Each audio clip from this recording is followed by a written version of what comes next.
생생하게 상생하며 YTN 라디오 생생경제. 안녕하세요. YTN 라디오 생생경제 김혜민입니다. 10년 전 오늘 저는 당시 남자친구에게 헤어지자고 했는데요. 그날이 바로 노무현 대통령이 서거한 날이었습니다. 그때 헤어졌던 연인이 부부가 되고 아름다운 열매인 아이 둘을 낳은 10년 동안 대한민국도 참 크고 작은 일들을 많이 거쳤습니다. 떠난 사람을 기억하며 남은 사람들이 열매를 맺기 위해 곳곳에서 노력하고 있는데요. 농업회사 법인 봉하마을 윤경호 팀장은 살기 좋은 농촌을 직접 만들어 보겠다는 노 대통령의 꿈을 이루기 위해 노 대통령 서거 후 봉하마을에서 농사를 짓기 시작했습니다. 현재 봉하마을을 포함한 인근 농가 150가구 35만 평에서 친환경 농업이 이루어지고 있는데요. 앞으로 땅을 투기 목적으로 갖는 농가들과 친환경 농법을 실시하지 않는 농가들을 설득해 더 많은 친환경 농법을 전파하고 싶다는 꿈을 밝혔습니다. 생생하고 상생한 대한민국을 꿈꿨던 고 노무현 대통령을 추모합니다. 2019년 5월 23일 YTN 라디오 생생경제 지금 시작합니다.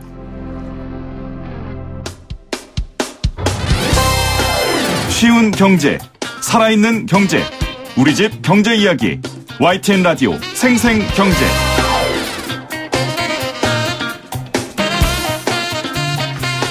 오늘 가장 뜨거운 경제 뉴스를 제일 생생하게 전해드리는 시간입니다. 정부는 바이오에스 산업을 비메모리 반도체, 미래형 자동차와 함께 3대 신산업으로 선정했습니다. 2030년까지 제약 의료기기 세계시장 점유율을 6%까지 올리겠다. 그리고 500억 불을 수출하겠다. 5대 수출 주력 산업으로 육성하겠다. 이렇게 밝혔는데요. 정부가 말한 대로 바이오에스 산업이 발전해서 경제 성장과 일자리 창출, 그리고 국민의 생명과 건강을 보장할 수 있다면 정말 좋겠죠. 하지만 이 산업이 생명과 관련된 분야이기 때문에요. 많은 우려와 또 주의도 필요한 것이 사실입니다. 서울대학교 권용진 공공보건의료사업단장 나오셨습니다. 안녕하세요, 단장님.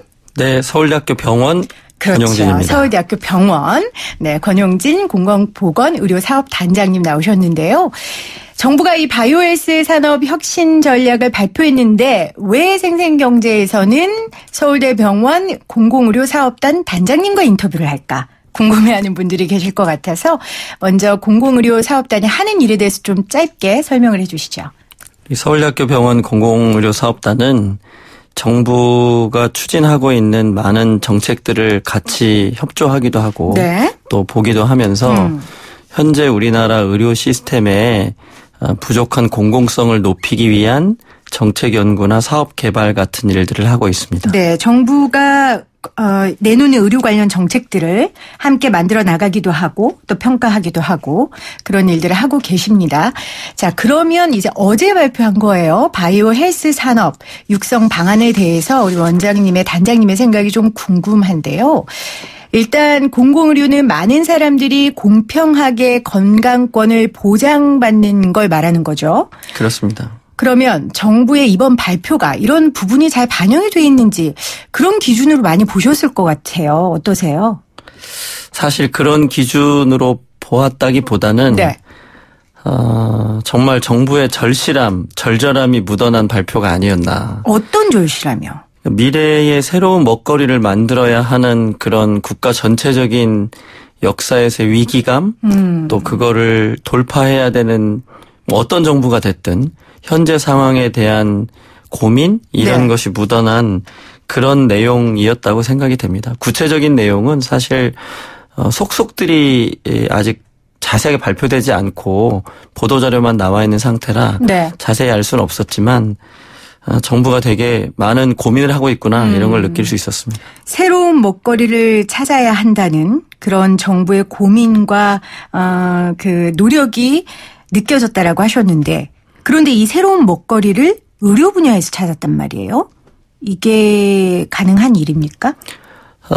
이제 뭐 꼭 정부가 아니어도 많은 대학들이 생명공학에 대한 과를 만들기도 하고 또 병원들이 많이 늘어나면서 병원에 근무하는 사람들도 되게 많아졌습니다. 사실 우리 정부가 김대중 정부 때부터 네. 노무현 정부 또 이명박 정부, 박근혜 정부를 이어오면서 계속 바이오 헬스를 강조하기도 했고 심지어 제약산업은 법을 만들어서 지원하겠다는 계획들도 가져왔기 때문에 사실 큰 흐름으로 보면 이게 20년 정도 된 이야기다 이렇게 볼 수 있습니다. 인간의 수명이 늘어났고 또 4차 산업혁명이나 아니면 그 전에 많은 과학기술 발전을 통해서 의학기술들도 함께 발전했고 그러니까 인간의 수명이 늘어난 것과 기술이 함께 발전하면서 이 바이오 산업이 성장할 수 있는 그런 토대가 마련된 거네요. 20년 동안. 그러니까 경제적 관점에서 본다면 네. 시장 자체가 생긴 거죠. 네, 네. 기술이 생기고 대상자가 늘어나고 어려운 질병들을 극복하기 위한 노력들이 진행되면서 이쪽에 일자리와 또 산업이 많이 발전해 가고 있었는데 여기에 4차 산업혁명이라는 굉장히 큰 기술의 변화와 혁신이 생기면서 이쪽 분야가 훨씬 더 많이 투자 또는 일자리 이런 게 생기고 있는 상황입니다. 네. 문재인 대통령이 어제 이런 이야기를 했습니다. 지금이 우리에게 바이오헬스 세계 시장을 앞서갈 최적의 기회다. 제약과 생명공학 산업이 우리 경제를 이끌어갈 시대도 머지 않았다라고 이야기를 했는데 실제 이 대한민국의 바이오헬스 산업의 수준 어느 정도일까요? 제가 산업정책 전문가는 아니어서 네. 산업 수준을 논하기는 좀 그런데 실제로 대통령께서 말씀하신 세계 시장을 앞서갈 최적의 기회라는 말은 전체적인 글로벌 경제 시대에 시장을 빨리 선점하고 특허를 빨리 만들어서 우리 국민들이 그걸 가지고 좀 먹거리로 살 수 있는 그런 발빠른 노력이 필요한 시대다. 이 말씀에는 뭐 부인하는 사람이 아무도 없을 것 같고요. 네. 그럼에도 불구하고 이제 정부가 미래 먹거리를 마련하는 방법은 뭐가 있냐. 사실은 이제 규제 혁신이 가장 중요한 과제로 뭐 몇십 년 동안 꾸준히 논의돼 온 영역이기도 한데 실제 정부가 그 이상을 개입하려면 네. 시장이 좀 부족한 부분이 있다. 시장에만 맡겨둬서는 그런 것 때문에 정부가 적극적으로 개입할 여지가 생기는 건데 바이오 헬스 분야는 좀 그런 여지가 있는 것 같습니다. 왜냐하면 기업들이 새로운 기술을 만들고 그걸 투자받고 싶어도 그 기술을 누군가는 평가해줘야 되고 그렇죠. 그 기술이 좋은 거냐 아닌가를 보고 거기에 돈을 줄 수 있는 그런 벤처 캐피탈이나 이런 금융시장에서의 그런 판단 능력들이 있어야 되는데 우리나라가 아직 이 바이오 헬스 산업과 관련한 부분에서는 그런 부분들의 역량이 좀 높다고 보기는 어렵기 네. 때문에 네. 정부가 적극적인 노력을 해보겠다.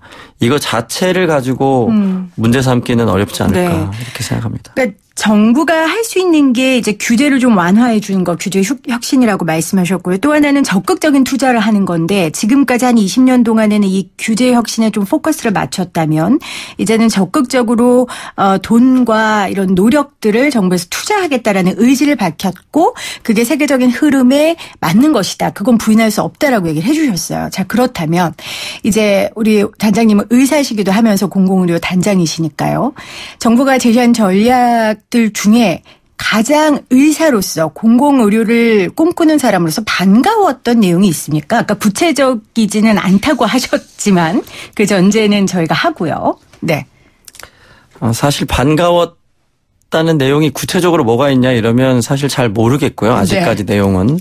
다만 좀 우려가 되는 부분이나 이런 걱정은 좀 있긴 한데. 그럼 그 부분만 얘기할까요? 우려와 걱정만? 아니. 그럼에도 불구하고 네. 어떤 산업 정책이든 성공과 실패를 얘기하려면 그건 정부가 어떻게 노력하는지에 달렸기 때문에 네. 지금 벌써 그런 걸 논하는 거는 너무 이른 이야기인 것 같고 네. 다만 정부가 앞으로 노력을 할 때 어떻게 좀 했으면 좋겠는가 그런 얘기는 좀 해볼 수 있을 것 같습니다. 자, 그러면 정부에게 하는 제언 정도로 오늘의 인터뷰의 방향을 좀 잡아보면 좋겠는데 왜 제가 우려를 이야기했냐면요. 이 바이오헬스는 생명과 관련된 이야기고요. 생명과 관련된 산업에는 윤리라는 가치가 따릅니다.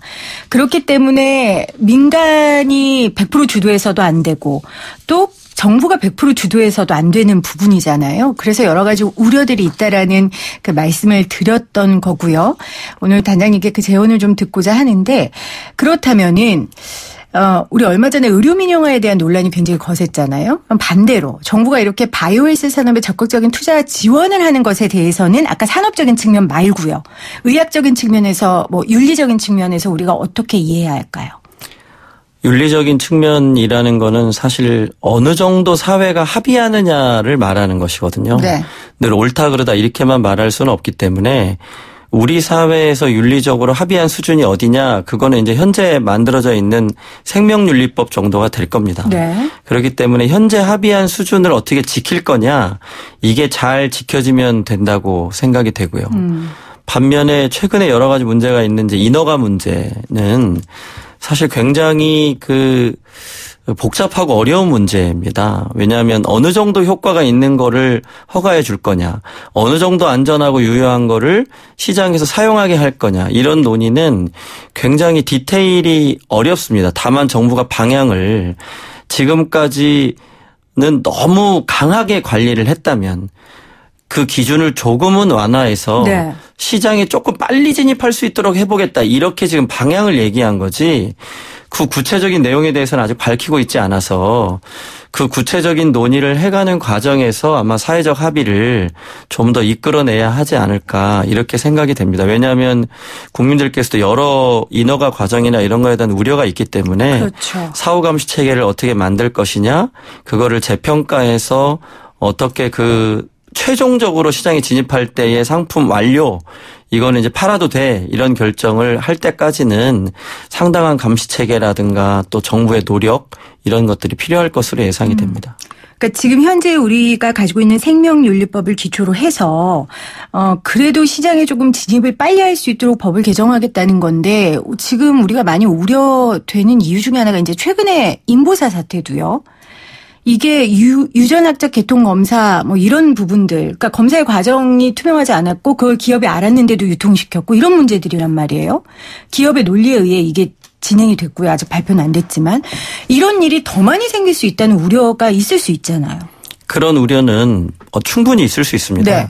근데 이제 인보사 사태는 아직 조사 중이어서 뭐라고 말씀드리긴 어렵지만, 이게 그냥 절차상의 하자였느냐, 그러니까 네. 원래 빈 구멍이 있어서 그 빈 구멍을 누가 악용한 거냐, 아니면 알고 그렇게 한 거냐가 전혀 다른 문제이기 때문에, 알고 그렇게 한 거라면 그건 뭐 누가 와도 막을 수 없는 문제고, 절차상의 또는 제도적 빈 구멍이 있다면 그거는 좀 보완을 해야 하는 문제인 것 같습니다. 다만 시장으로 의료기기나 제약 제품들이 사용됨에 있어서 네.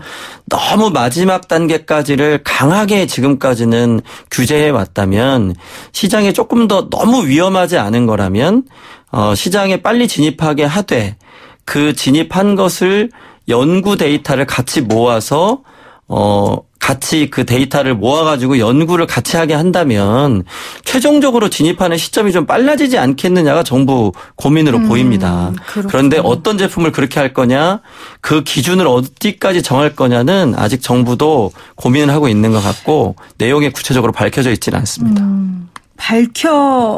밝혀지겠죠?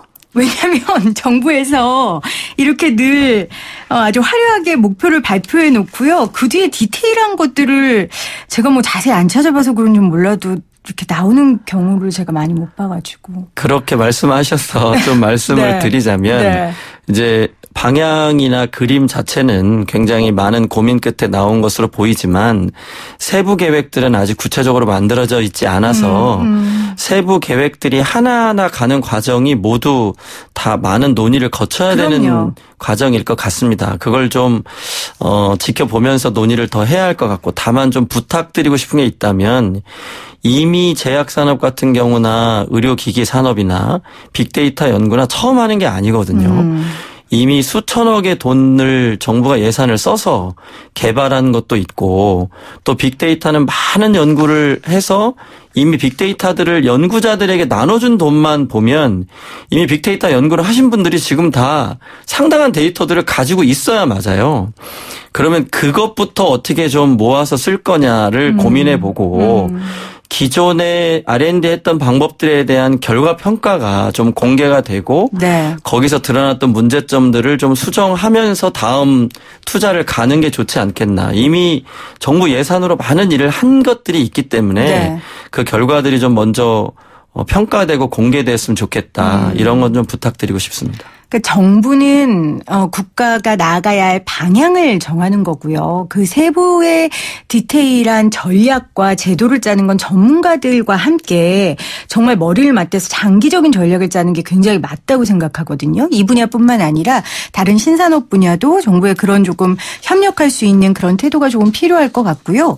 또 하나는 이 신약 문제입니다. 지금 신약 개발에 있어서 정부에서 엄청난 자금을 쓰겠다는 거예요. 15조 원인데 저희도 다뤘지만 이 인공혈관 고어사 사태 때 이게 이제 일반 사기업이 하다 보니까 사기업이 안 팔겠다고 해버리면 환자들이 못 받는 이런 사태가 발생했잖아요. 그럼 정부에서 국민의 세금으로 이렇게 신약을 개발하면 이런 사태는 더 이상 안 생깁니까?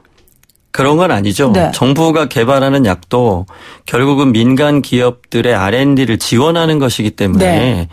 정부가 R&D를 지원했다고 해서 가격을 낮춰라 이렇게 할 수 있는 건 아니니까 고사의 문제는 가격 협상의 문제였고 네. 그 줄다리기 과정에서 국민이 피해를 본 것이죠.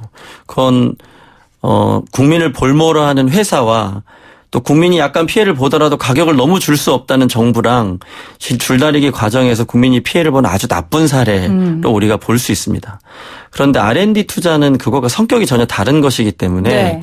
오히려 저는 이 R&D 투자가 성공을 하려면 선택과 집중을 통해서 굉장히 큰 능력을 가진 회사들이 집중적으로 투자가 돼야 되는데 네. 또 이 회사 저 회사에 조금씩 돈을 나눠주고 결국은 성과 없이 끝내는 R&D가 될까 봐 생색만 내고. 네, 오히려 그런 걱정이 있고 제약산업과 관련해서는 2017년에 이미 제약산업법이라는 건 법을 만들어서 네. 이 법이 시행 중에 있습니다. 제약산업법 4조에 보면 지원 종합계획을 수립하도록 돼 있고 그 종합계획 안에 여기 지금 어제 발표한 뭐 인력 개발과 관련된 부분도 포함돼 있고 인공지능을 이용한 신약 개발 지원 계획도 정부가 종합계획을 수립하도록 이미 법이 되어 있어서 네. 이런 부분들이 중복이 되지 않도록 정부가 좀 신경을 써서 해 주시기를 부탁드리고 이미 많은 노력들이 있어 왔기 때문에 그 성과를 좀 평가해 보는 게 정말 중요할 거다 이런 네. 생각이 좀 듭니다.